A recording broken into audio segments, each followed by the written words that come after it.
টিভিটা অন করে দেখি 35 রানে 5 উইকেট। আমি ভাবলাম হয়তো টিভির রিমোটের ব্যাটারি শেষ। দুইবার চোখ কষলে দেখি আরে না, এটা তো আসলেই স্কোর। বিশ্বাস করবেন কি না, কলজাটা একবারে হারিয়ে গেছে। কলজাটা একবারে আর 2 ভাগ হয়ে গেছে, এদিক দিয়ে 2 ভাগ হয়ে গেছে। ওই দিকে আবার দেখি ড্রেসিং রুমে আমরা লর্ড শান্ত কাপ্তান হাসতেছেন না। আমি বুঝলাম এই লোকের হিতে হিত জ্ঞান হারাইছি।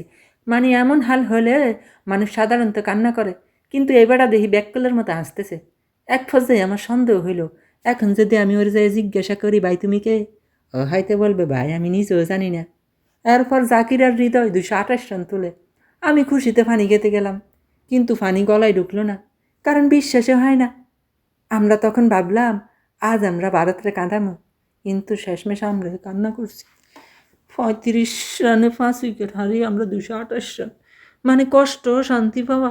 এই ম্যাচ দেখে বুঝলাম বাংলাদেশ দুনিয়ার একমাত্র দল যাদের হারও হাসি আসে, আবার কান্নাও আসে। একেবারে 50-50 ইমোশন। আমাদের ইমোশনটা কিন্তু 50-50, মানে ইমোশনও আছে 50%, আবার কীটা কয় হাসি হাসি। আমরা লর্ড শান্তিজি বাবা হাসেন না, হি হি হি হি হি হি হি হি, এই হাসি মানে 50-50, বুঝছেন? 50% ইমোশন, 50% হাসি, বাস এটাই বাংলাদেশ।